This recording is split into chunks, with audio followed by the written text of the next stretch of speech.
નમસ્કાર, spark today ન્યૂઝમાં તમામનું હાર્દિક સ્વાગત છે. અમદાવાદના ફેમસ આરજે વિરજ કે જેઓ તેમના લાગણીના શબ્દોથી તમામ લોકોનું મન મોહી લે છે. તેમના મધુર અવાજથી પણ તમામ લોકો તેમને ચાહતા હોય છે. ત્યારે આજરોજ વડોદરામાં તેમનો ઇવેન્ટ યોજાઈ રહ્યો છે અને ખાસ આરજે વિરજ પણ આપણી સાથે જોડાઈ ગયા છે. આરજે વિરજ, પહેલાં તો સ્પાર્ક ટુડે ન્યૂઝમાં આપનું હાર્દિક સ્વાગત છે. થેન્ક યુ સો મચ અને થેન્ક યુ સો મચ એટલા સારા ઇન્ટ્રોડક્શન માટે. કારણ કે હું પોતે આરજે છું તો ઘણીવાર ઇન્ટરવ્યૂઝ લેવા જતો હોઉં તો ઇટ્સ અ પ્રેશર આપણી ઉપર થતું હોય છે કે શું બોલવું શું નહીં. But thank you so much. તમારું વડોદરા બહુ જ અદ્ભુત છે અને બહુ જ સરસ ફીલ આવી રહી છે મને અત્યારે વડોદરાની અંદર. અને તમારો જે આ લાગણી ઇવેન્ટ છે, તમામ લોકો ખૂબ કહી શકાય કે પહેલેથી જ સોલ્ડ આઉટ ઓલ ટિકિટ થઈ ગઈ હતી. તો શું કહેશો તમારા લાગણી ઇવેન્ટ વિશે? લાગણી આઈ વિશ કે એક એવી વસ્તુથી સ્ટાર્ટ કરી છે, નામ જ લાગણી છે એટલે આઈ મેક શ્યોર બધા લોકો જોડાવાના જ છે અને ધીરે ધીરે ગુજરાત કવર કરવાની ઈચ્છા છે. પછી ઇન્ડિયાની અંદર લાગણી ફેમસ થશે ને ધેન પછી ઇન્ટરનેશનલ તો છે જ. એટલે જોઈએ શું થાય છે શું નહીં, ક્યાં સુધી પણ આ લાગણીને ઓડિયન્સ ક્યાં સુધી લઈ જાય છે બસ એ જ જોવાનું છે. પણ ઓડિયન્સનો જે પ્રેમ અત્યાર સુધી મળ્યો છે, થેન્ક યુ સો મચ.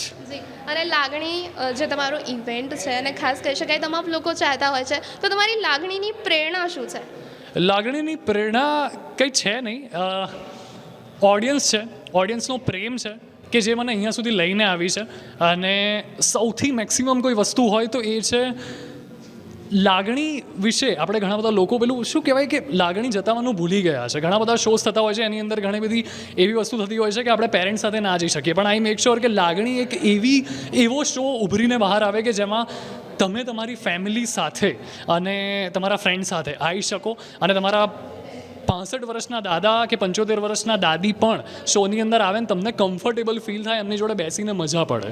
બસ એ જ કોન્સેપ્ટ છે. લાસ્ટલી વડોદરા માટે શું કહેશો? વડોદરાની જનતા માટે શું કહેશો? વડોદરા હજુ એટલું બધું એક્સપ્લોર નથી કર્યું, જસ્ટ સ્ટાર્ટ છે.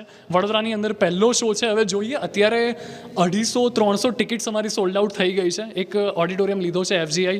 હવે વી આર પ્લાનિંગ કે તમારા પ્રેમ ઉપર છે, વડોદરાનો પ્રેમ જે રીતને મળશે. આઈ મેક શ્યોર કે અત્યારે જે રીતના DMs આવી રહ્યા છે, જે રીતનો પ્રેમ મળી રહ્યો છે, 500-600નો ઓડિટોરિયમ હવે નેક્સ્ટ ટાઈમ મારે બુક કરવો પડશે 6 મહિના પછી, મને એવું લાગે છે.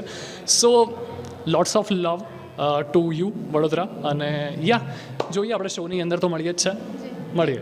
ખૂબ ખૂબ આભાર આપનો જોડાવા બદલ. તમામ લોકો પણ આ હતા આરજે વિરજ કે જેઓનો આજરોજ ઇવેન્ટ યોજાઈ રહ્યો છે. થેન્ક યુ તમામ લોકોનો ખૂબ ખૂબ આભાર.